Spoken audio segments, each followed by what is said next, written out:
Ryan Inman is a fee-only financial advisor who works exclusively with physicians. How did he end up in this niche? Well, he gets us. His wife is a pediatric pulmonologist, and part of why he understands our struggle so well is that they've been together since the beginning of college. He graduated from the University of San Diego and has 2 masters, one in business administration and another in accounting and financial management. He manages Physician Wealth Services, which does financial planning for physicians. He even has his own podcast where he answers physician-specific financial questions called The Financial Residency. So if you're looking to take a deeper dive, find him there. He also manages the Physician Finance Facebook group. In this episode, we discuss how to find a financial advisor and make sure that they're working in your best interest. He answers questions like, what is a fiduciary? Who should I buy life and disability insurance from?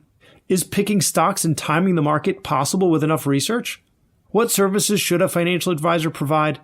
And finally, we end with what is the most common financial mistake he sees physicians make? Warning, he's a bit of a killjoy here.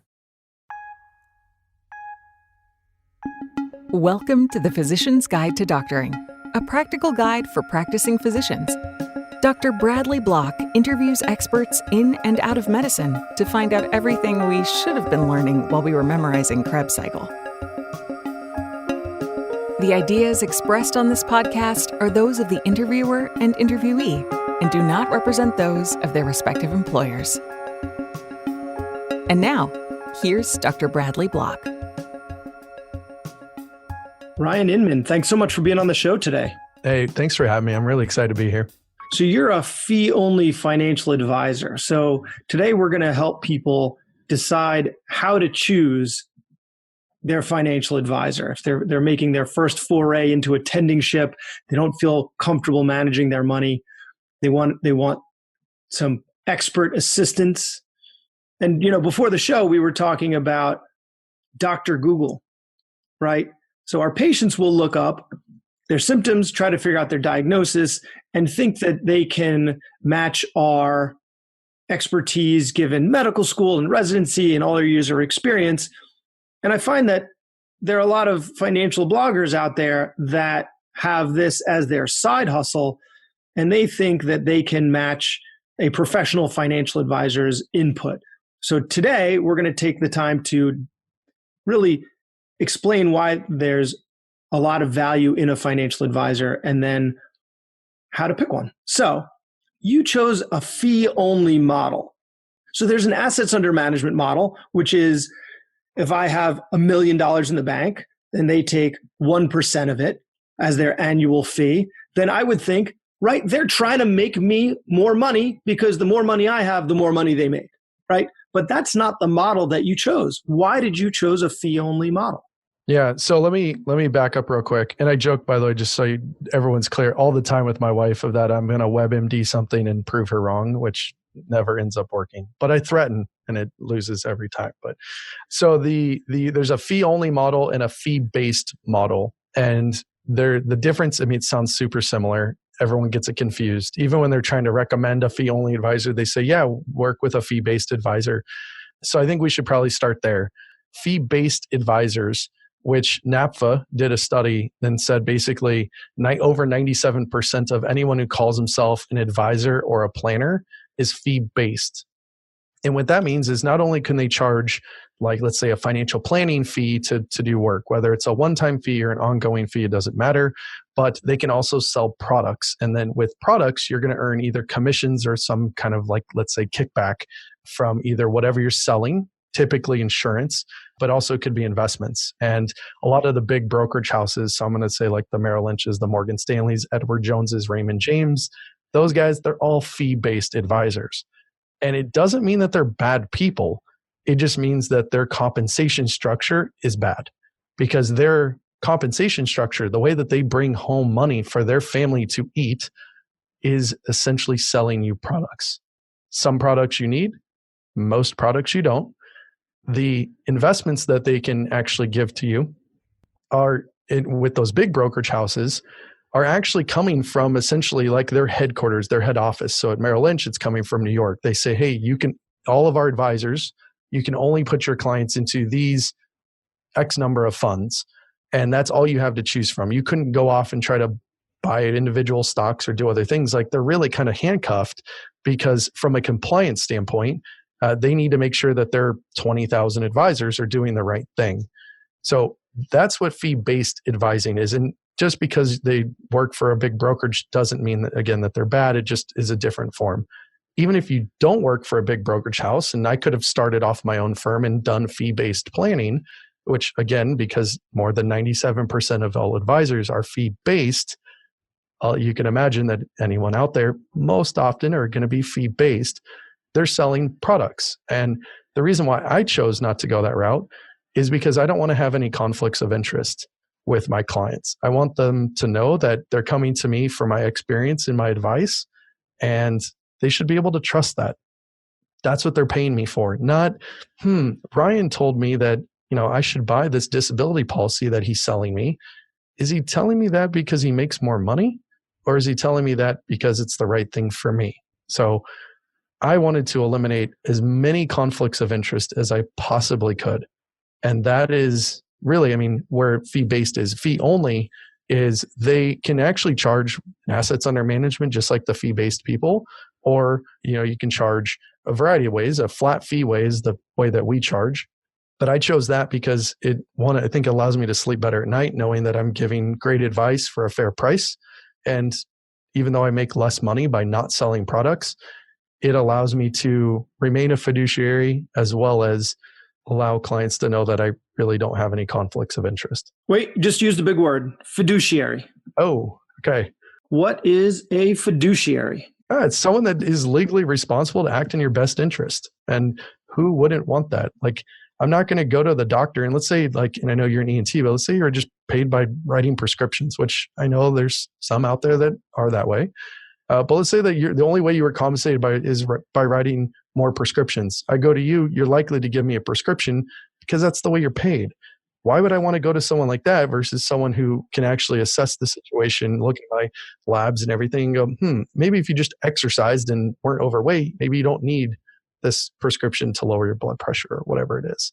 And so I look at it as, this fee-only, fee-based thing is very black and white to me. And I want to make sure that I'm on the side of conflict-free and not, is Ryan telling me this because he makes more money? So is it possible to be fee-based and be a fiduciary? Yes, it's just a lot more rare. So how would someone even go about doing that? Because if they can't really objectively offer that, if they're not able to offer them a variety of products on the market because they're stuck with what's in their firm, how can they really say that they're acting in their client's best interest? Well, it's hard when you're at a big brokerage, but let's say you're a small independent shop and you can actually sell insurance from Principal and Guardian and Mass Mutual, and you're an independent agent. Technically you're tied to one, but you sell all. I still think you can claim that you're a fiduciary in that perspective, but it better be in writing. So similar to like the Hippocratic Oath, I sign a fiduciary oath with every client, and it sounds like common sense, like, oh yeah, just put it in writing, we're good. Most advisors do not put anything in writing like that, but the fiduciary piece is just really important to me. So we do. But that doesn't mean, that if someone was fee-based, they couldn't do that. It's just really rare, to be honest. And then how do you prove that someone is or isn't a fiduciary, right? They sign that piece of paper. Can't they? How does that restrict them from? At some point you have to go selling you products that aren't right for you, or yeah, you have to go off some trust. And if they're not acting like a fiduciary and they put it in writing, like they're legally held to this, and you've got it in writing.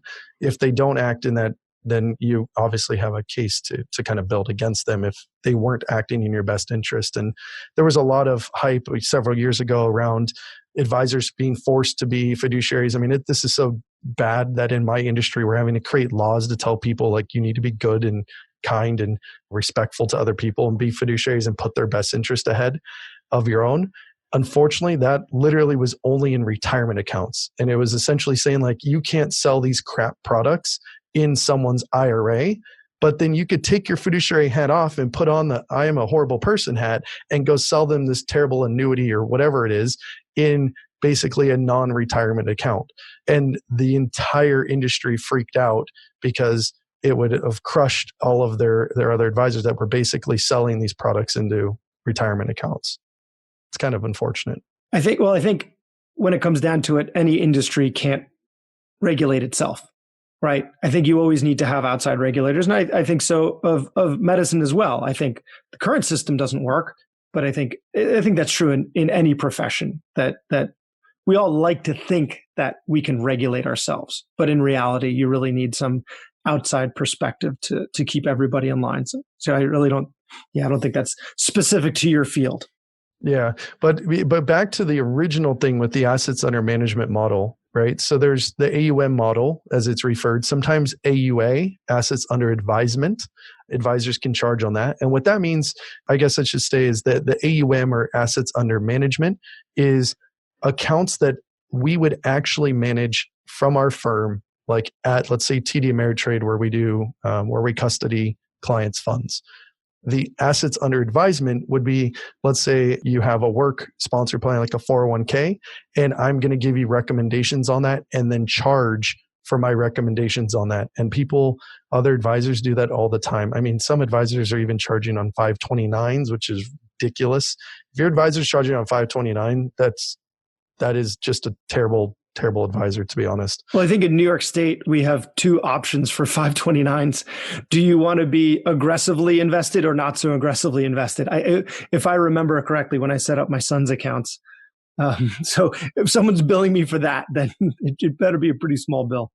Well, unfortunately, it's not. It's usually that same 1 or 1.5 or 2% that they're charging on top of that. I mean, we actually have had people come to us and being charged 1.5% on 150,000 in a 529, and didn't really realize it because they actually build the assets under management, but build for the advisement on top. Now, they have to give you a breakdown of invoice of what they've billed, but most people don't actually open their mail and look at it, or they know, oh, that's just my bill from my advisor, and they rip it up, or they don't see, or sometimes they just stick it in like their financial planning vaults or software like a Google Drive, and most people don't look at it. And that's why the assets under management model, one of the reasons, I should say, that the industry is so for it and is built around it and is really rallied around it, is because most people don't actually know what they're paying their advisor. And it's because it comes out of your investments and doesn't come out of your actual bank account, which I think is ridiculous. Because you're not seeing the money leave your bank account. You don't have the pain. If the money's coming out of your retirement account or your IRA that you're not touching for 25 more years, and you're not really paying attention to it, because most people honestly don't, you have no idea what you're paying your advisor. And they know that. And that's why in our business, assets under management is the sticky business. When you manage money for a client, it's hard for them to move and change advisors and change everything over to do it themselves. And you actually are going to probably make more money because they'll stay longer because they don't realize what you're paying them. Wow. Very tricky. Very tricky. And this is like the real basics. I mean, it gets real complicated real fast when they're selling products that have real crazy compensation structures, or just really tough to understand whole life, variable life annuities. You start getting into those things, and like the compensation structure is through the roof. If you were just sold, let's say $1 million whole life policy, just make it real easy, 35-year-old female, your advisor is probably going to make $12,000 to $15,000 commission right then and there. And then they're probably going to make, let's call it an average of 5% trail. So 5% of the premium you're paying every year is going to that advisor or that insurance agent for selling that policy. So I don't know if you've actually seen or been exposed to it, but most planners will actually try to target residents or new attendings and say, hey, we'll give you all the planning for free. They're like, well, great, this is awesome. Well, one, no one does anything for free. But two, here comes the pitch for, well, just buy this disability insurance and buy this term policy that we're ultimately going to pitch in a year or two to convert it to whole life. So we make a huge commission on the back end. But they're going to make commissions on the disability insurance, which you likely need. But they're going to make commission probably $2,500 to $3,500 just on that one policy. So of course they'll do the planning, quote unquote, for free, because they sell you one policy and they make $3,500 and very, very little work, maybe an hour of FaceTime. So do you sell life insurance and disability insurance? Not at all. No, No. that's what makes me fee only is I don't earn any kickbacks or commissions or anything from anyone anywhere. If I give you the name of my accountant, who I think is a great guy and love sending him business, he can't buy me a Starbucks cup of coffee, even though I'm his client, because I sent him a client. He can't even buy me a cup of coffee. It's that black and white. So it's like we have the star clause, right? In medicine, we have the star clause where you are not allowed to make money off of sending someone to, like if I refer someone to a pulmonologist, I can't make money off of that referral. That's illegal. It's the same thing with you. It's very much the same thing with me, except for those fee-based planners that greater than 97% of all planners or advisors are fee-based, right? So when you go to an advisor and they say, hey, I've got this really great accountant or this really cool estate planning attorney, you're going to love them. Well, that estate planning attorney, maybe it's just, hey, they bought me a beer. More than likely, it's like, oh, hey, here's $500 for referring that client over. A finder's fee, right? Finder's fees occur all the time in all sorts of business models. Yeah. And it's hard to find out. They don't have to be like, hey, just so you know, I'm referring you this really great guy. He's going to pay me $500 for this referral. If they said that, you'd be like, wait a second. Like, why are you referring that guy to me? Is it because you make money? Like you've already prearranged this? Or is he really the best for my needs? And that's the biggest piece between fee only and fee based is that giant middle part that's a big ball of conflict of interest. And that's what I want to avoid. So is that what makes someone a fiduciary if they don't have those conflicts? Or can you have those conflicts and still be considered a fiduciary? Oh man, you're getting into some gray areas because personally, in my opinion, like I don't think you could be a fiduciary to someone and get paid on the back end somehow and not disclose it. But if you fully disclose everything, in theory, probably. But I mean, this is so far gray. I guess I'm such a nerd. I'm black and white. Like you either do this or you don't. But I'm sure the reason is because there are going to be people out there. And they're thinking, well, I've signed this fiduciary with this individual. Like they are acting now. I know that they're acting on my behalf. And what you're saying is a very difficult conversation to have. Oh, I need life insurance. I need disability insurance. Can you recommend anyone?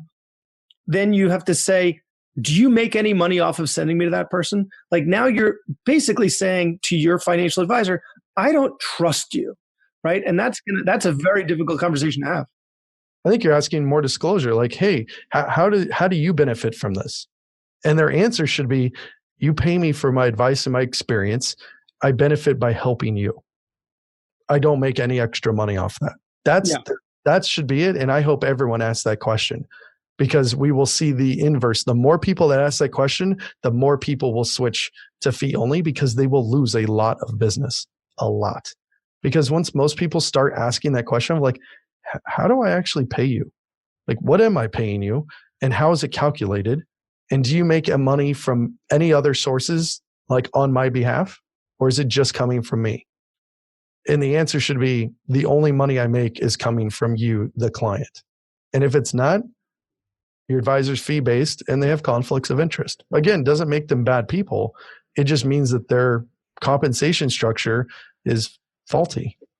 And I think that's a good point. You say they're not bad people because I have friends that are fee-based advisors and they won't ever switch because they have a giant book of insurance business that pays them 6 figures a year. And if they decide to go fee only, they take a $200,000 pay cut. Well, I mean, who would want to do that? But I would also think that these individuals genuinely think that they're doing the right thing for their clients. If they didn't, I don't think they'd be able to sleep at night. But at the same time, and I'm not saying that they're villains. So you're giving people a lot of credit. Some people are like, I've got to eat. I need to put food on the table. How can I make the most money possible? I didn't finish the statement yet. Oh, I interrupted. Al Capone thought he was the good guy of his story, right? He was bringing fun to the masses. It was, clearly to what end, to what means did he use to get it there? But he was providing prostitution and alcohol and gambling and entertainment to these people that had no other sources of entertainment. He was a good guy, and that's how he slept every night, because he was the star of his show. He was the good guy in his story. He wasn't the villain. Nobody's the villain of their story. So, I think these people don't genuinely believe that they're doing the wrong thing, and they're pulling the wool over their clients' eyes. I think they're probably all believing that they're doing the right thing for them. I'm not comparing to them to Al Capone, but you see what I'm getting at. I'm just kidding. But, we all tell ourselves little white lies about everything, as much as we don't think we do, right? I can't lose weight. It's so hard for me to lose weight because I'm so busy. I work too many hours. And I promise you, someone out there works more than I do and is losing weight. That's just mindset. And in this case, they might be telling themselves, like, I'm doing the right thing. I'm putting food on my family's table, and like, I'm not hurting anyone. They would have needed this disability policy anyway. Of course. I think that is the most important policy that you should buy. But buy it from an independent third party that has no other vested interest other than to help you and to give you the best thing possible, and quote it out at many different sources. And that advisor might be able to do that, but then realize that this is the person you're trusting with all of your financial data, and that you hope that they're telling you the right thing and doing the right thing. And it's just a lot of gray area that gets introduced. And that's the best case scenario, assuming that they're a good person. Assuming that they're a good person, yeah. But you know how much negative press my industry gets, right? And they say no bad press is, all press is good press, but I don't know. Personally, I can't do it. I can't sell products. I could literally make like 4 or 5 times more. I can't do it though. I love the idea that people are coming to me for my expertise and for my opinion and being able to help them. And I can do that in a conflict-free way. You help them get their financial house in order. Exactly. Yeah. All right. So in a similar vein, let's talk about asset management. So now the physician has their assets being managed either by someone who's fee-based, fee-only, assets under management, but active management versus passive management. Let's talk about that. Which do you typically recommend? Like, are you telling people to buy Apple and sell Google and buy 3D stocks because they're a radiologist and they're seeing all that 3D printing is doing, or are you telling them buy the whole market?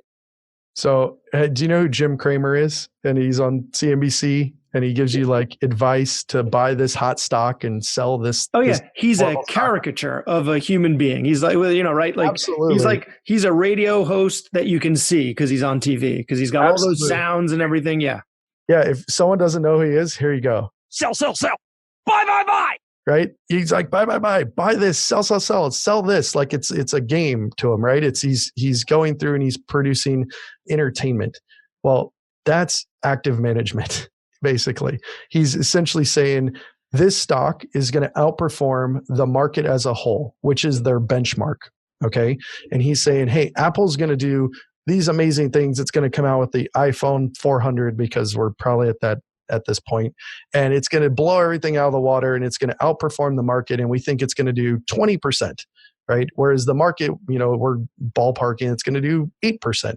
Well, that's their belief. They think that one stock or several stocks are going to do better than whatever benchmark they're going to put it against. And typically people think of it as the Dow, which is only 30 stocks, but let's look at it as like maybe even the S&P 500, right? Which is the 500 biggest companies.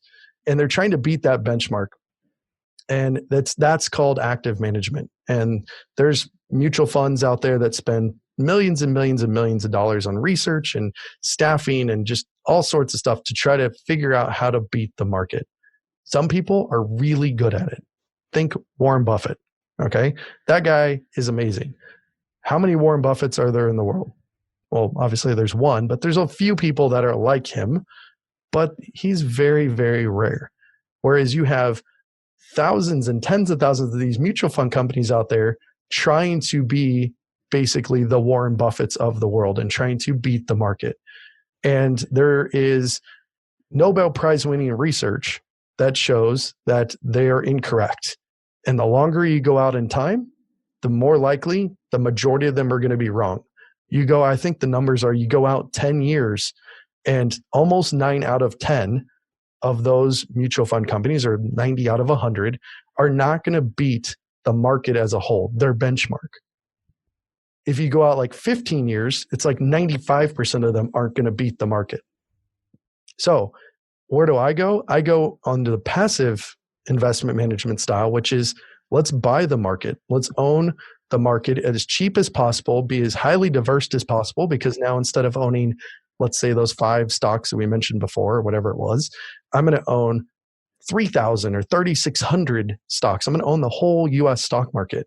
So if Apple does really well, great, I own it. If Microsoft does really bad, bummer, I own it. But I'm not concentrated at 8% or 10% of my whole net worth or my whole account. I own maybe 1%. It's all based on market cap. So I'm in that passive camp because I can tell you I'm not smart enough to be in that 5% that is going to beat the market over that 15-year period, or it's less than that. I'm being kind at this point, but I'm not Warren Buffett. And if I was, I probably wouldn't be doing what I'm doing, and I'd probably be relaxing in Hawaii on the beach and not doing planning if I was a billionaire. So I don't even know how that's mathematically possible. I would think half would beat the market and half wouldn't beat the market. Because if you have like a random smattering of stocks, some of them are going to be more successful than the market and some of them are going to be less successful. How is it that only 5% of them end up beating the market? I mean, it's all about active trading. They're sitting here and they're trying to buy and sell. Some of those like firms and the big quants that they get really close to the Nasdaq and they're trading in milliseconds, right? That's their whole algorithm is based on that. There's some, other funds that are, well, we're going to do a more buy and hold approach and, we'll rebalance infrequently, but they're still trying to actively beat it.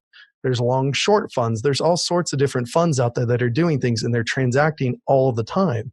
And it's just the way that the results lie. And they've done studies on this like crazy. And it's like Nobel Prize winning research. And it just shows that they can't outperform the market as a whole. Got it. I guess go try to join that 5%. And not only are you like hoping that your advisor does it, that's one advisor. Most financial planners who aren't part of these big, mutual fund companies, they're buying 8, 10, 15, or 20 different people, hoping that some of these guys are right. Oh, these guys buy all large cap growth or whatever. Like they're hoping that some of these do it. Well, the more you add to it, well, if one advisor had a 5% chance, what is 15 advisors going to do? Like the percentage goes down so much. It's crazy. And then you're overpaying because they think they're going to beat the market. They're going to charge a ton of money. And that is in the form of an expense ratio, which most people have no idea what they're paying in that expense ratio. But that's to keep the lights on at the mutual fund company, but also pay their analysts and their portfolio managers and water in the water cooler, pays everything, right? It's all wrapped in. But because they think that they're providing more value, they charge a lot more money. And it's anywhere from I think the industry average is like 1.5% at that point. So if you're paying your advisor 1% to manage your money and you're paying someone else 1 or 1.5% to beat the market, you have to, at a real basis, basically make 2.5% to just break even. And that is mind blowing to me. I guess if they were passively just picking stocks and then holding that, and you bought, say, half the market instead of the whole market, then there's a 50% chance that you're going to beat the market and a 50% chance that you wouldn't. But it's the active management that really buying at the wrong time and selling at the wrong time, because there's no way to predict, right? Which is your whole argument. There's no way to predict when the right time is without insider trading information. It's illegal. There's no way to know when to do that. So the active portion of it is really the self-defeating portion. Yeah. And then how do you decide, like, when you have new money, right? You work right now, you make money every month. You got to put money into the markets every month. You're doing it likely in your retirement account if you're not doing it elsewhere. How do you know when to buy, and what to do without trying to time the market? So if you dollar cost average in, which just means you're buying the same amount or close to the same amount every month, how then in your case, if you picked half the stocks out there and you were trying to buy that, like how would you pick, well, I got to pick this one versus that one. And keep in mind, like it's $8 or $10 to trade every time. Like that gets really expensive if you're putting $1,000 in and you've got to buy a ton of these, which is why these ETFs came out. And with passive investing, you can buy, let's say the total stock market, 3,600. Let's use Vanguard. Everyone pretty much knows Vanguard. Their total stock market, they're charging like 0.04% in an expense ratio. So when I said that the other ones that are trying to beat the market are charging 1.5%, and you've got Vanguard at 0.04 or 0.03, that's a ridiculous savings, like 99% cheaper. But you buy that one fund and now you own 3,600. So there's no trading costs of trying to figure it out. And if you're at a custodian, let's say TD Ameritrade, that doesn't allow you to trade Vanguard for free, $7. Or you could just choose like State Street or iShares, and those are on the NTF or the no transaction fee list, and then it's free. It's free to trade. So now you're investing in 3,600, stocks, and it's free to trade inside it, and you're paying 0.04%. It's pretty hard to ignore what the other side's doing when you have to pay that much money for them to do it. So I probably should say, like, really quick, like, disclaimer, like, I'm not telling you to go buy this. This is like, we're just talking hypothetical, general in nature. Like, this is not suitable for everyone to just put all your money into this. I'm not saying that. Just want to make sure, like, we're very clear. The disclosure will be at the end of the episode. Cool. Or not the disclosure, the disclaimer will be at the end of the episode. So full disclosure about my background, my financial situation. We actually have some money with a company that has a fee based on assets under management, and they are actively trading. And we have meetings with them, and they were referred to us by a family member who's in the financial industry, right? So seemingly they know that these people do well and have done well, that we have these meetings, we get these quarterly reports, they show us all the research that they're doing. And what you're telling me is that is all, like, why would they do this? Like, why would these people do this for a living? If really the research shows that passive investment is the way to go. Well, I mean, some people just think that they're part of that 5% or that 3% or whatever that number ends up being, that they can beat the market. And maybe they can. And maybe you picked the best advisor out there that does all this research and knows what's going on. And it happens to be in that 3% that over the next 15 years, they're going to beat the market hands down, and you're going to make more money. Great. Like, awesome. You chose correctly. Or we look at it as, do you think you chose in that, let's say 3% or in that 97% that can't beat the market, and you were better off not paying all those expensive fees and going to them? Because likely you're probably only getting investment management help. Maybe I'm wrong, but either way, it doesn't matter. And now you've saved that, you can actually turn around and invest more of that money, and you're riding that 97%. You're going to know, like, hey, I'm going to beat 95, 97% of the other funds out there for very little effort. It's pretty much a no-brainer to me in terms of that. And I mean, again, much smarter people than myself have written Nobel Prize winning research around it. All right. I've got to let that sink in for a little bit.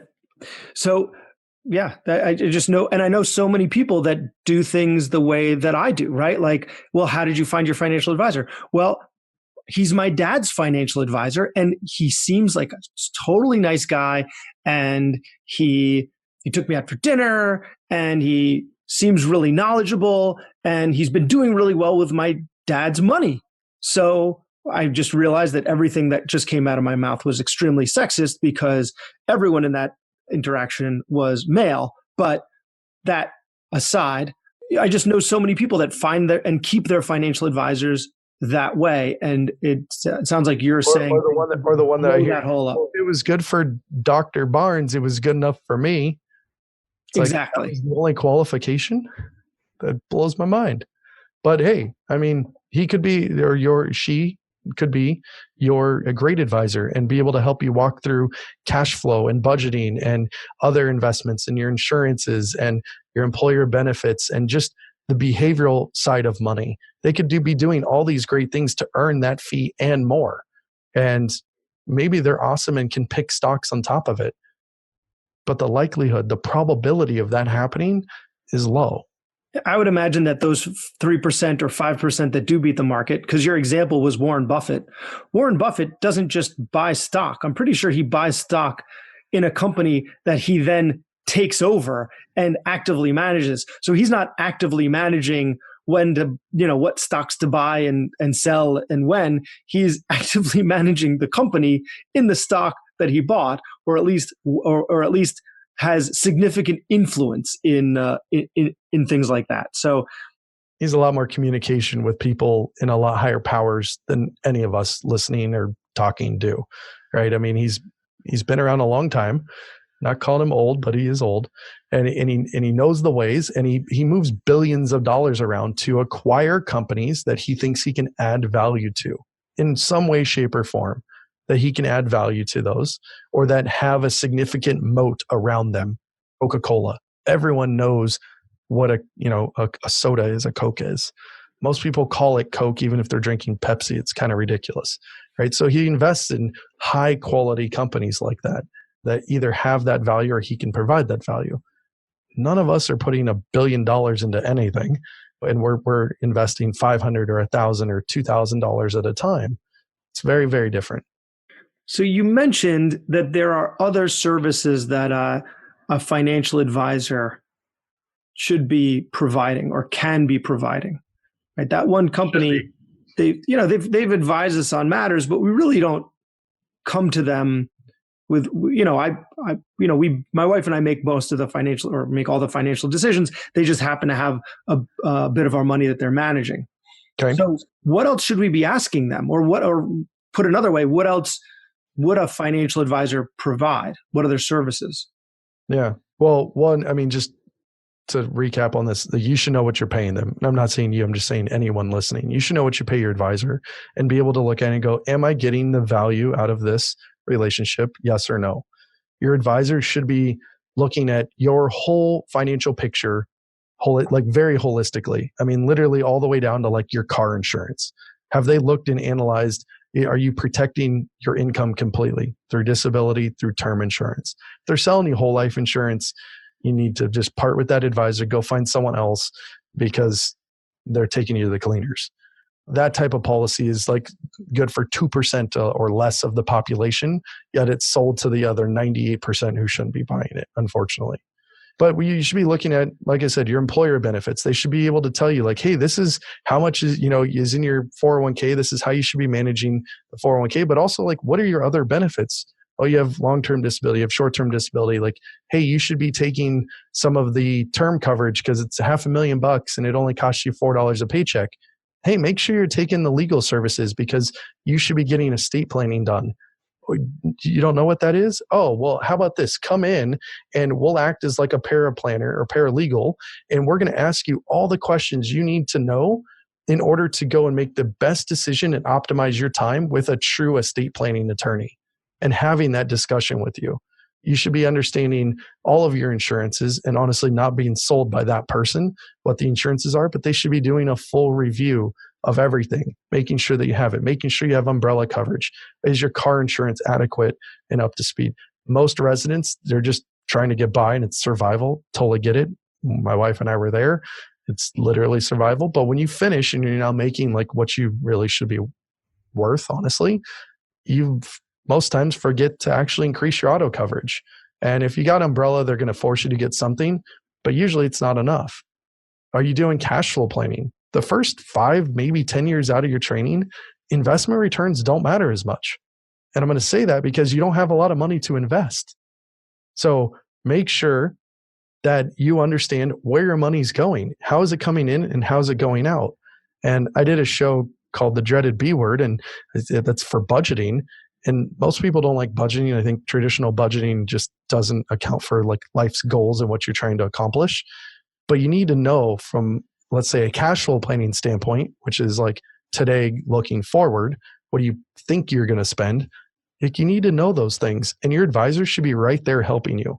We do monthly cash flow reporting. Like literally every month we send clients a report that we've hand built that says, here's what we thought you would spend. Here's what you actually spent, and here's what you saved. And did you save enough? Yes or no? Yes, cool. We already know where we're putting it. No, How would you make some changes next month to make sure you get back on track? If you're not having those conversations with your advisor, something's wrong. They're not really advising you. They're just a money manager pretending to be an advisor.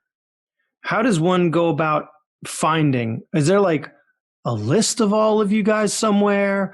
Is there a club you all hang out at where we can meet you? Like how do we, because your industry is very based on sales, right? Like that's what you were getting at earlier. Is that like the entire financial industry is based on selling the concept that this is all very opaque and they can actively manage your money better than the market. So they're selling that concept. They're selling a black box to you saying, I'm smarter than you in this, which by the way is totally fine. You're an expert, you're an ENT doc, right? You're an expert in your field. You're not supposed to be an expert in mine.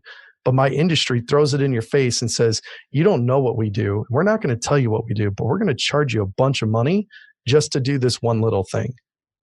That's how it comes down, honestly. But you've been doing an excellent job selling why fee only is the way to go. So how do I find someone? It's tough. I mean, it really is tough. Right? That's not the type of answer I was looking for, like a website or something. Right? I mean, generally we all have websites, right? But you've got to look at it as, there's 100,000 planners out there and less than 3%. So there's less than 3,000 planners out there that are fee only. And then out of those, most of them specialize in something, right? Like I only work with physicians. I don't work with dentists or attorneys or anything. Like I only work with physicians and I happen to be married to one. That's what I do. If you were an attorney that came to me, I go find you a referral through maybe just a connection or a community or something that maybe I have, like the FPA, NAPFA, XY Planning Network. There's a couple like big networks that we can all belong and become members of. But those are still not, those are great places to start. But then once you find a fee only person, like find someone that deals in your situation all day, every day. I don't want to go to an ENT doc when my stomach hurts. Like that's not the right thing. So like, why would I go to a planner who specializes in working with everybody when there's someone out there that as an attorney, I want to go to the person who knows in and out what I do all day, every day, and sees my situation for 10 hours a day.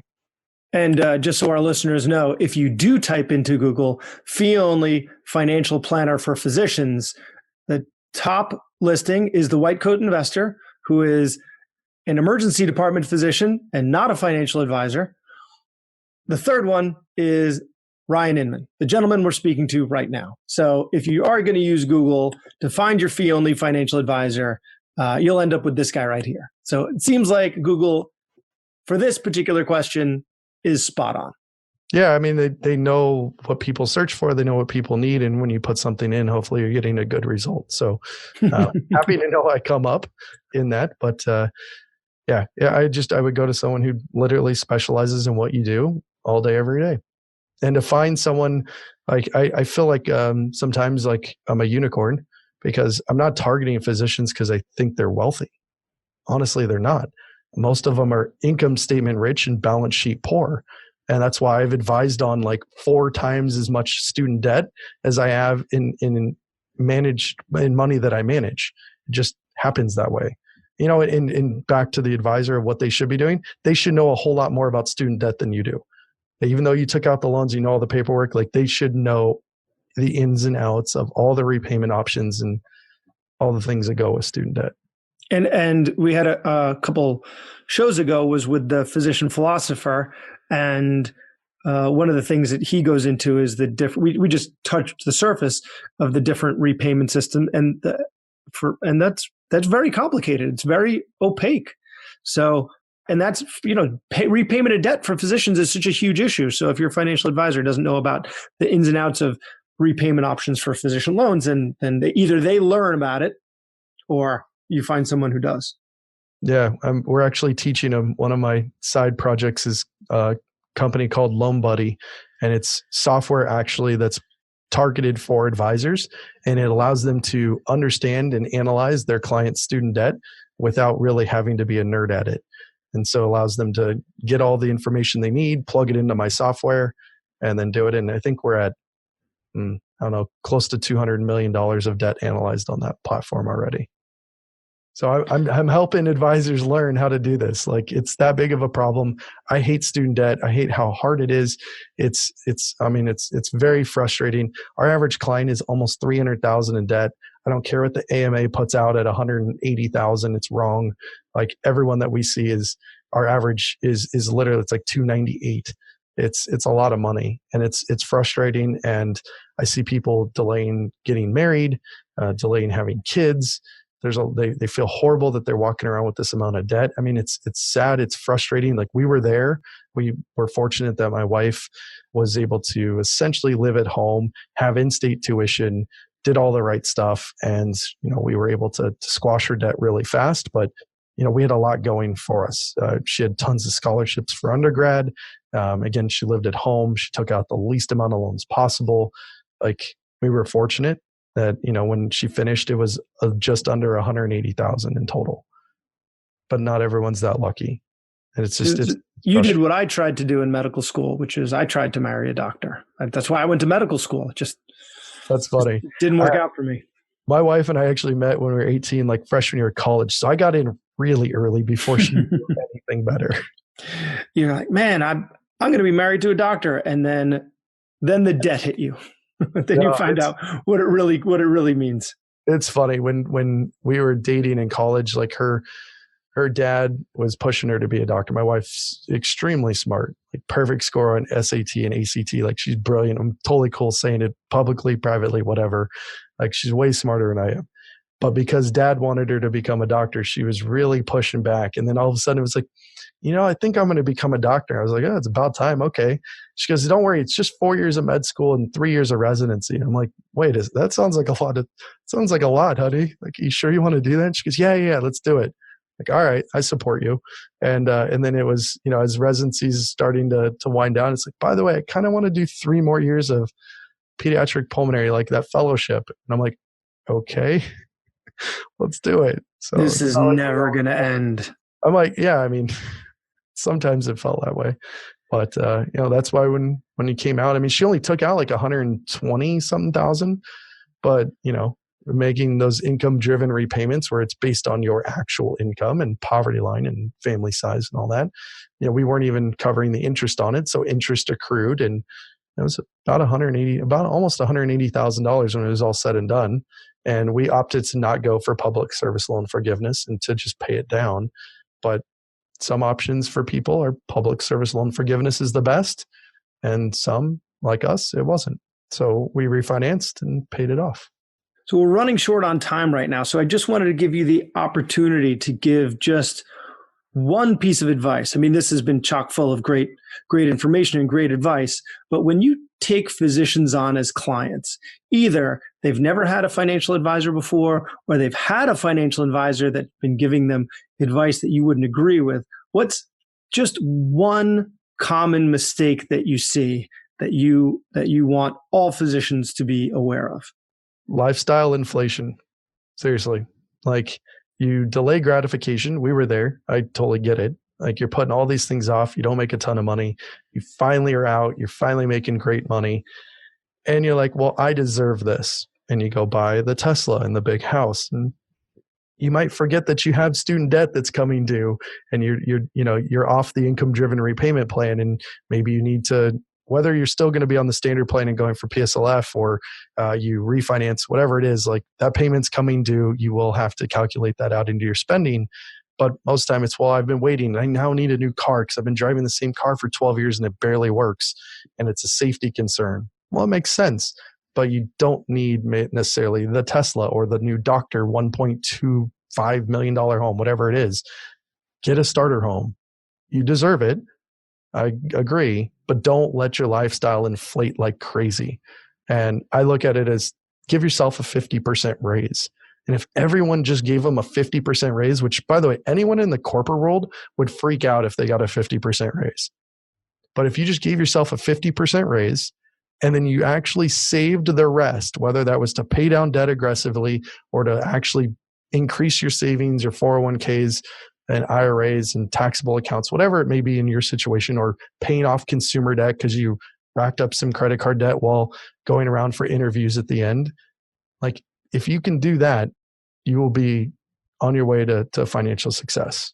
Unfortunately, I see a lot of the opposite.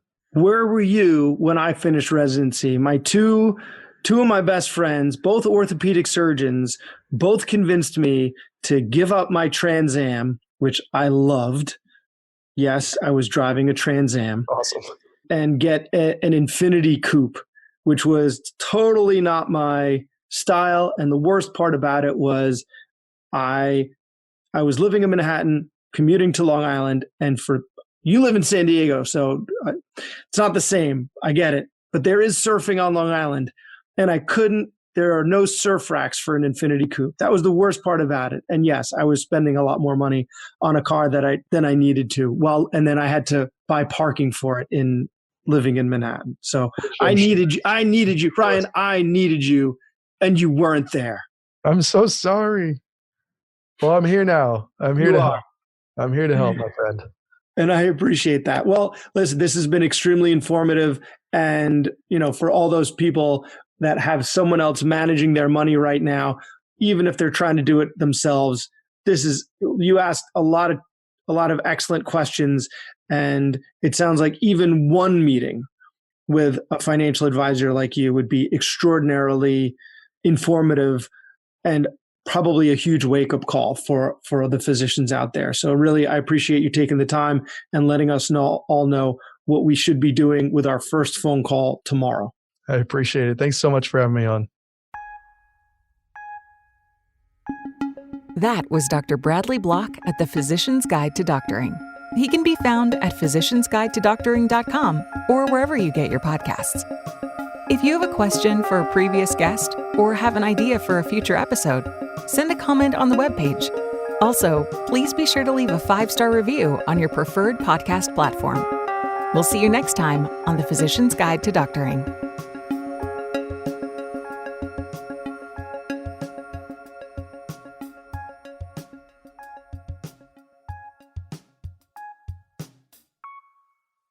This interview should not be considered personalized financial advice, and we will not be held liable for the use of any information contained within this interview. It is your responsibility to verify anything you've heard using other trusted and reputable resources.